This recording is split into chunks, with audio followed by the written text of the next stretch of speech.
Darion, tell us about what Darklaw is, or what does Darklaw mean to you? Awesome. Hello everyone. Again, I'm Darion Morris, aka Dominion, founder of Decree of Man podcast, and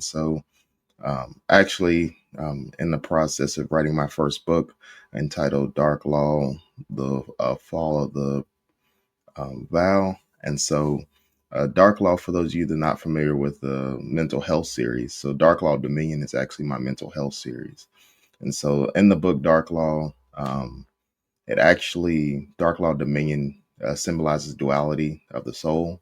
And so in the book Darklaw, I'm actually going through my real life um, struggles and like real life events that I've had to overcome.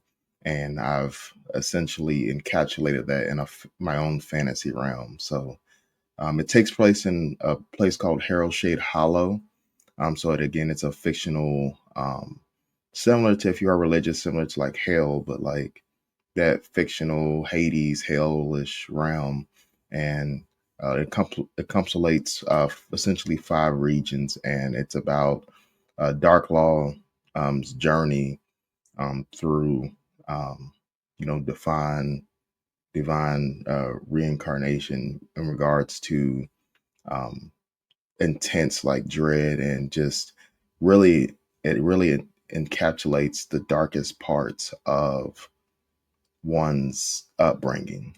And so I know if you guys are familiar with my podcast, I always say, journey into the darkest parts of the mind to reveal the true light that shines. And so, um, one cool thing I did, it's actually going to be book one of a series. And so, in the book, Darklaw and Dominion are actually twins.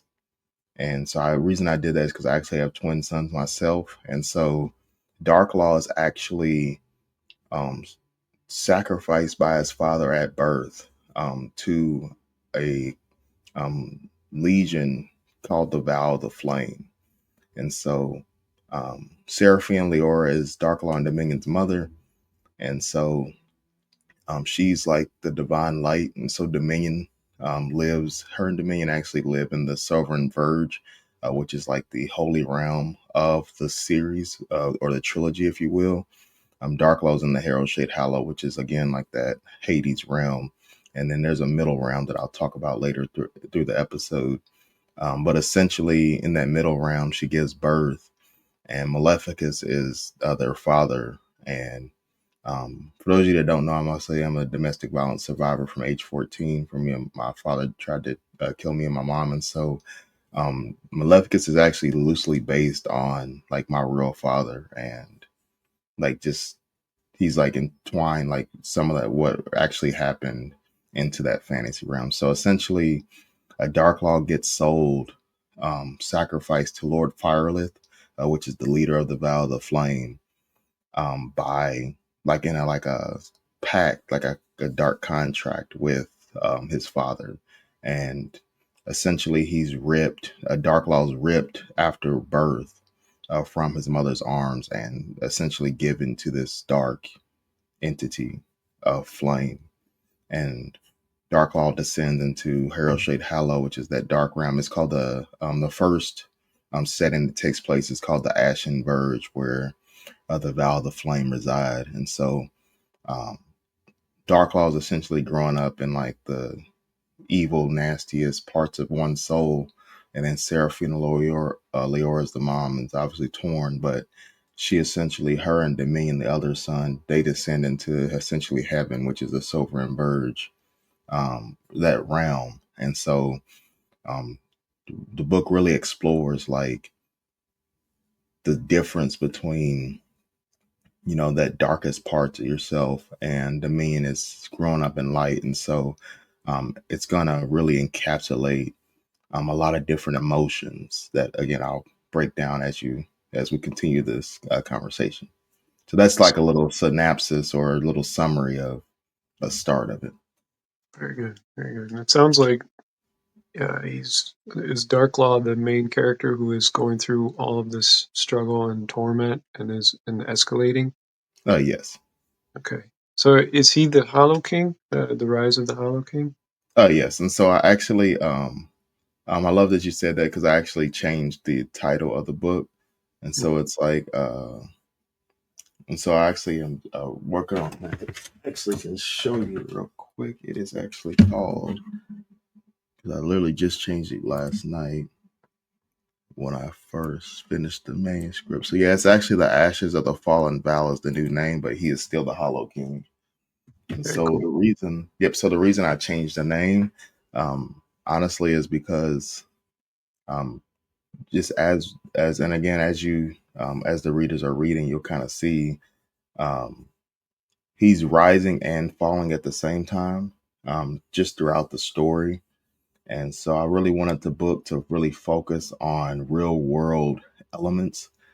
Um, so instead of just calling it Rise of the Hollow King, it's more I did the follow that vow because the ashes of that fallen vow to really symbolize all steps of life. Because when you think of vow, most people just assume it's just marriage, and so there is like some of that in the book that I'll get through, talk about a little bit later. But essentially, vow is just allegiance to or devotion to a cause. And so there's the vow of the flame, which is Lord Pyrrhus, like the vow to like who raised you or who taught you from an early age. There's there is some vow with marriage, a lady who entity who he meets throughout the story, like towards the middle of the story. There's vow of you know essentially it's really breaking down. I really wanted the readers to understand, like reflect on their real life, and so vow is you know how did your parents raise you? Who your friends in high school or middle school or elementary school? Um, who are those people that you hung out with? Who would you listen to? What music did you listen to? What movies did you watch? What books did you read? Who essentially the vow is who influenced you to think and have the ideology that you have now in your life. And so the ashes of that fallen vow is really represents my personal story of essentially having to break down everything you thought was life, and essentially as we grow older, we determine a lot of things. We essentially live a lie, and the ashes of the fallen vow is like, hey, once your world ends, how it currently exists, from those ashes, how you rise again. And so Mm, I like that's that. really, yeah, that's really one I wanted to, because essentially every heartbreak, we've all been through a bad breakup, like with me with the domestic violence thing. And it doesn't always, really, this book is for everyone, the depressed, the anxious, the forsaken, the not good enough, the ones that were overlooked growing up, always said you weren't good enough. It's for the sexually assaulted, it's for the physically assaulted, the women's that feel that they have to sell themselves to survive. It's for literally anybody that's ever.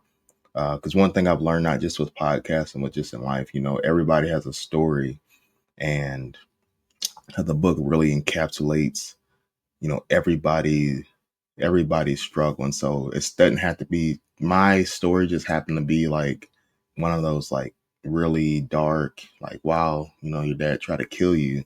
But again, some people, and again, it goes through that within the book. Like sometimes it's just your parents saying that you're fat growing up and that you'll never, lose weight, or you'll never be handsome, or you'll never be beautiful. It could be just something as simple as that. And then again, like I said earlier, we watch movies. What are you watching on, especially from a woman's perspective? You're seeing all these beautiful women, on magazines, on TV, on commercials, on movies, in public, in concerts and music. And, a lot of women, you're not told you can either be that beautiful or you can be that talented. And so it goes literally through that whole spectrum of here's your darkest parts, and here's also some things for the reader to really reflect on that they might think is not as severe as almost being unalived, but also something that we all even if we don't face it ourselves, we all see within our family members or people around us. Yeah, yeah. Which it sounds like you combined a lot of almost psychological elements with the fantasy elements. If I'm kind of wrapping my head around the goal here is to kind of encompass all types of kind of traumas with the fantasy realm so people can relate and reflect. Yes, correct. Very good. Very good. So when you were writing this, uh, and you basically said a lot of this is based on your own experience with trauma in your childhood. What would you say is anything that you would want the reader to kind of take from after reading Dark Law? That's actually a great question. So, um, also in including my personal story, also a lot of the characters and events that take place are also based on people I've met throughout life. And so, just really quick, I'll give a quick little like teaser. There's a character in the story for the Scarlet Code. So the Scarlet Code is a group of female assassins, and actually the lead assassin, the High Matron of Vesper Devane, is actually who Darklaw ends up marrying. And so that's a little spoiler. I'll get you. But one of the Bleeding Veil is like the fallen Scarlet Code, which is that band, essentially like a secret society of female assassins, and they call them the Crimson Daughters. And so the Crimson Daughters are the actual assassins, and the Bleeding Veil is those fallen ones. And so as Darklaw enters that realm for the first time, he actually gets swallowed up by the Sorrow Crypts, and that actually symbolizes pride. Because he's basically, when he gets to that realm called the Crimson Haven, he's basically um you know prideful at this point in the story of like, hey, nobody can touch me, nobody can harm me. And he finds out from the Bleeding Veil, they essentially um force him into like a mind-sucking abyss with blood magic. And so they actually force him to relive a false death in his brain. So like, where this taking place, he's like, it actually symbolizes, mental health, because a lot of times things happen in our head, essentially in our nightmare state while we're sleeping. And so he's in this like pit of consciousness and seeing like his pride and his death. Um, Even though it's not real, but you don't know it's real at that time. So he's seeing all these horrors happening. And when he awakens, he's in the sorrow chest, which is the graveyard of this Bleeding Veil, which is all fallen, like ancient um assassins of the Scarlet Code. And one of them, and I won't mention the name, just for too many spoilers, but she actually wears is branded by a necklace with the fingers of all the men who touched her without consent. And so it's just stuff like that where, um, there's people in my life where that's actually happened, where there's best friends through high school. And so literally a lot of the characters are and events are based on, not just people that were close to me, but people were, girlfriends or just friends or people that I've just known with these stories. And so again, I wanted the book to encapsulate that fantasy realm, but also, as the reader is reading, it's like, oh, this is like a nice, because it's essentially it's going to start as like a grimdark fantasy, which it is, but it's also that psychological thriller element of it, where it's like, hey, I'm reading this and it seems like it's fantasy that we always assimilate as like not real, but at the same time, it's like as you're reading as a reader, you're like, wow, this is actually could happen. And so a lot of it is like has a lot of different like dark magic and different spiritual elements and psychological horror elements with that, but also at the same time, it's like um, really just the imagery. And I really wanted the reader to like be in Darklaw's shoes and be in the character's shoes. And so that's why it's a lot of and then throughout the book I also put I wrote different parables of the lessons within, the story, so that the reader can, so like some of those major events that happen in the book, after that it's like maybe like 3 acts of parables that like give the reader a break from the actual story and then allow them to reflect on what like the lesson that I'm trying to portray, and then they can like assimilate that in their real life and be like, wow, like this could have happened to me, or this happened to my dad, or this happened to my sister. And so um really the Darklaw, I will say it's not for the faint of heart. Again, there's no like, it's nothing like overly like mature. I have no curse words in the book at all. I did it on purpose. um One, because I just don't cuss with the writing, but two, really want the readers to, again, really it's going to force the reader to dive into those dark parts of their mind. And so it's also for, the cowards. There's some like with the molecular thing, there's some like um, what it's like when you forsake your bloodline. Like there's some lessons in that, or the coward or the father and an empty sacrifice. And there's like, really, it's really going to force the readers to understand like, hey, if you're going to read this book, you're gonna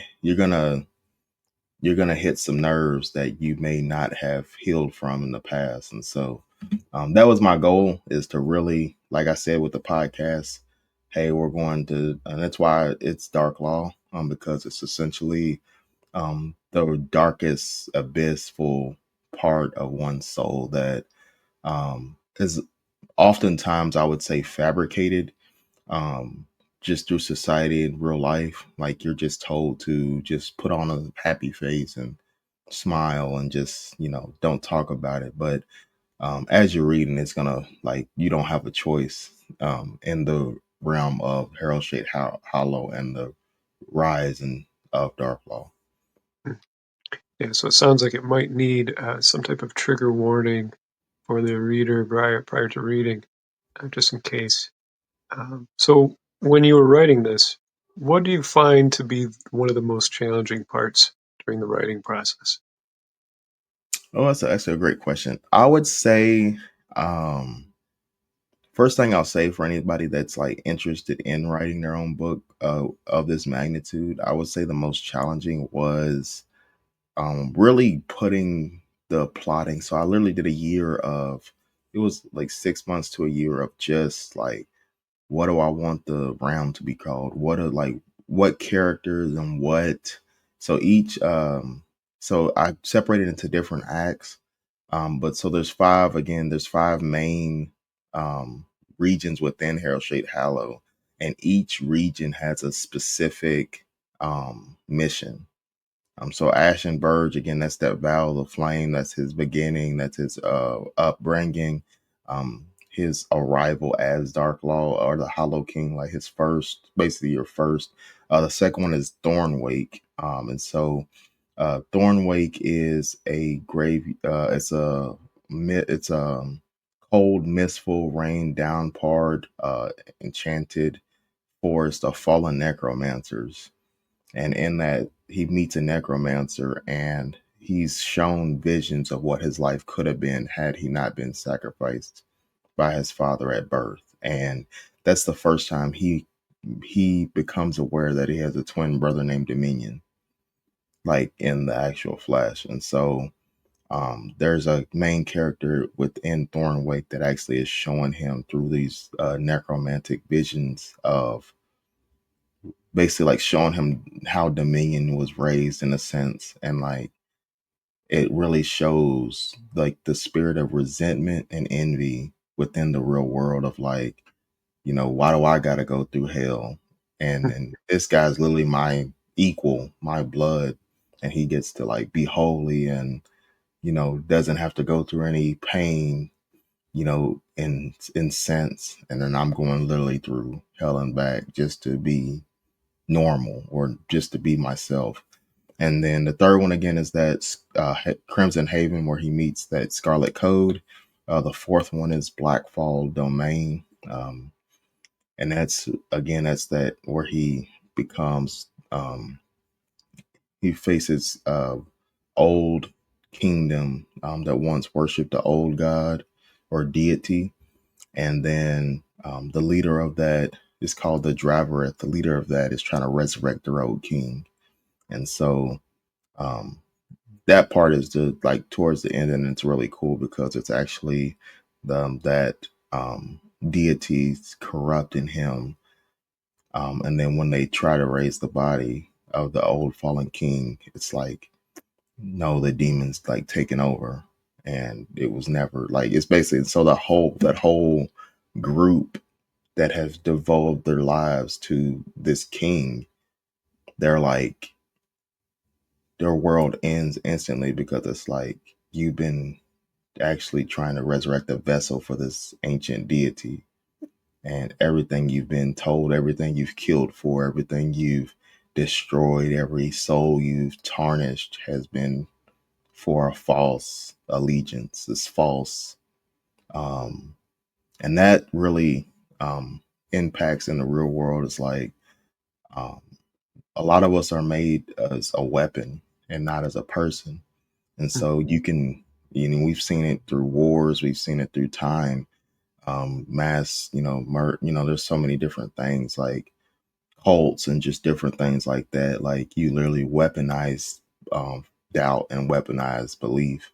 And so that's the word really weaponizes and goes through that notion of, wow, everything I've thought that I was fighting for, every blood spilled, everybody, tortured or burned, you know, I thought it was for this, and it's like it's not for this. And so what do you do from that point? You now have a choice to make. Do you continue and say for screw it, or do you, how's that process work of trying to figure out what is real and what is, fantasy? And so, and then that fifth one is Malgraven, which is the place of ultimate sin, and that's where the final war between the realms takes place. And um, and so I would say those, like trying to figure all that out. Again, I changed the title 3 times. The first one was going to be Darklaw, Birth of Shadows, which would have been really cool. I actually had a cover for it and everything.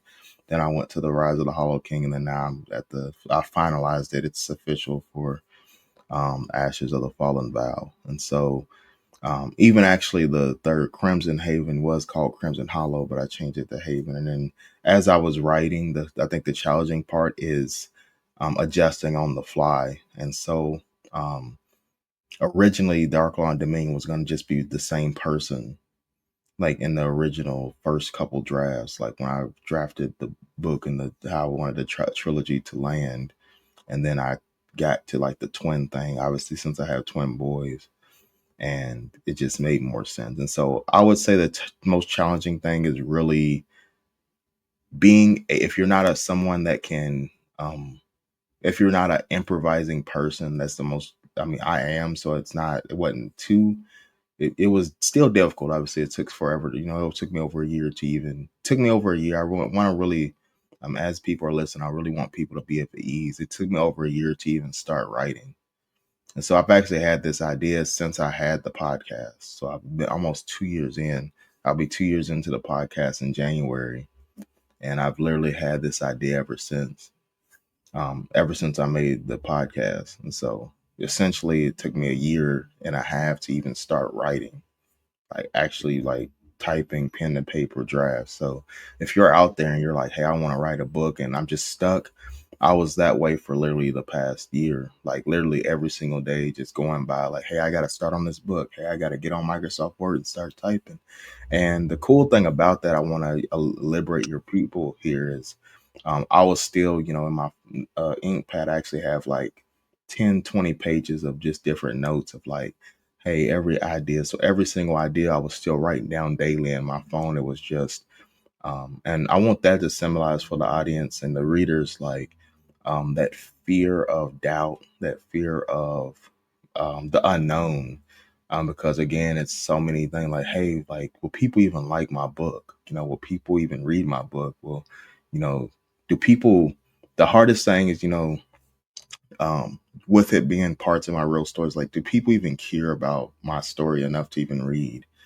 And so it's just battling those things daily, that doubt of the mind, and that confirmation bias. And that was like the hardest part. And once I got over that, once I actually sat down in the chair, and I will say, sit down with no distractions. Like, yeah, I have kids. So what I did, I would write on the weeks I didn't have the kids, since I have joint custody. So it's like, hey, I would set it like, hey, when I get home, I'm going to take a shower. I'm going to eat. All right, I'm going to a lot of times when I write, it sounds weird. I actually write, like, even last night when I finished the manuscript, I literally was writing in complete darkness. So like no lights on.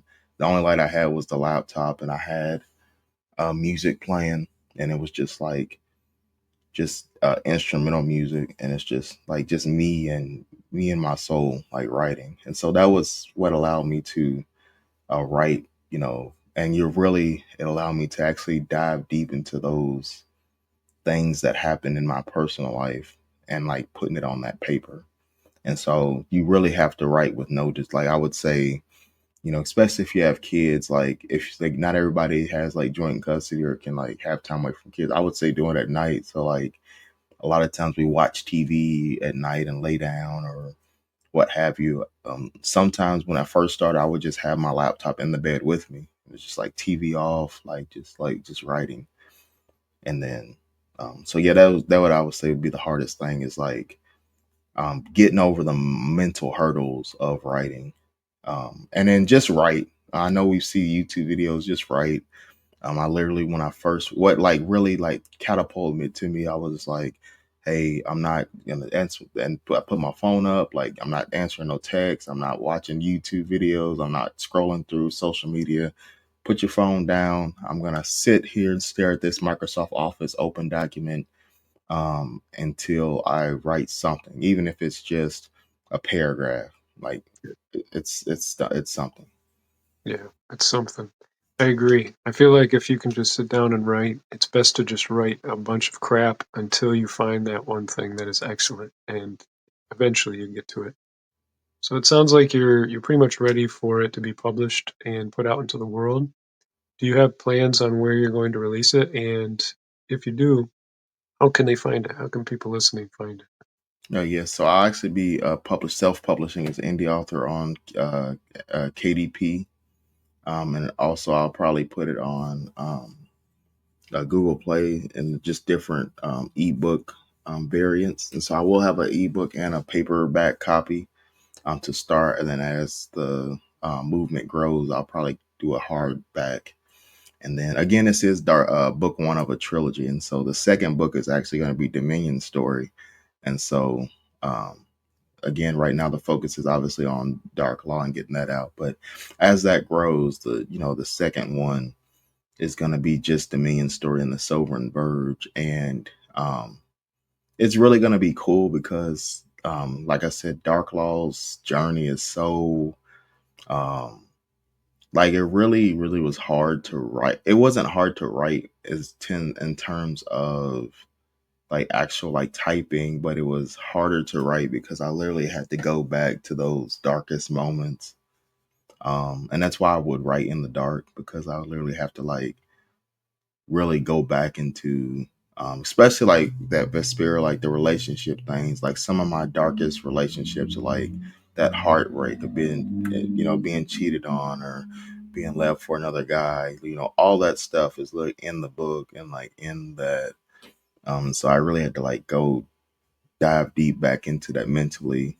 Like, the whole stuff with my dad, like really, there's actually a parable in the book about like how you again abandon your offspring. And like as I was reading it, it was like, wow, like this really happened. And so again, that was like the hardest part. And so um, the release date, again, I'm gonna put a trailer out, but it will be this fall, and so stay tuned for that. And then for all your audience, I will send you a once I get that trailer, I'll send it to you so you can release that out as well. But yeah, yesterday I made the release date almost official, and so once I make sure that's the actual, I know it'll be this fall for sure, but once I make sure that release date's official, then I'll get that trailer out. But yeah, you'll look for it on Amazon KDP. So if you guys are lovely readers of ebooks, especially, make sure you got that Kindle Unlimited and check it out. And then for those that are paperback, I will have paperback option as well. Very good. Very good. Sounds good. Well, I appreciate your time and I appreciate you sharing all of the details with me about Darklaw. It sounds like something I'd be interested in reading. I like psychology and diving into trauma, and I love the fantasy realm, so it sounds like it's exactly something I would read. So I'm kind of excited for that. I appreciate that you wanted to kind of go into all the details and share it with me. So if you want, come back when you're all published in the fall, and we can go through it again. Awesome. I definitely look forward. And again, anybody that's, listening and be on the podcast, again, make sure you reveal that true light that shines. And I just want everybody to know that, no matter what, your story matters.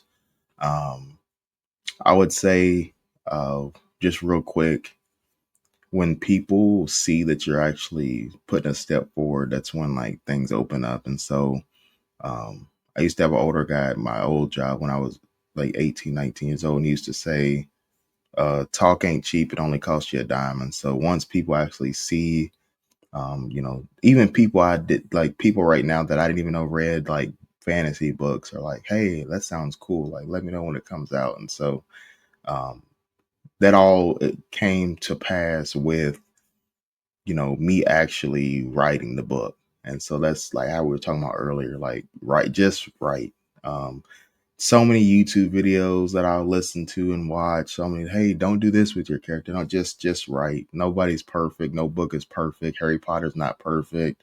Um, 50 Shades of Grey isn't perfect. There's really no such thing as a perfect book because it all's on how each person's like separately um compartmentalizes reading in their mind. And so everybody's mind is different. So there's no such thing as perfect. Even though, the Bible, I've read the whole Bible, as a Christian, it's a awesome, amazing book. But again, not everybody's Christian. So that just shows you like even a perfect God, with no flaw, helping man write a book called the Bible. Humans, not every human sees it as perfect. And, that's actually why we go to church, because we were literally breaking down the imperfections of the Bible, or like trying to figure out what is right or what is wrong within scripture. And so if the good book isn't perfect, yours won't be either. So just write. Yeah, just get it on paper because Right. eventually you're going to get something that's amazing. Right. But I Awesome. appreciate that. And thank you again for your time. And I hope to have another conversation with you about it in fall. All right. You too. You guys have a good one. Take care.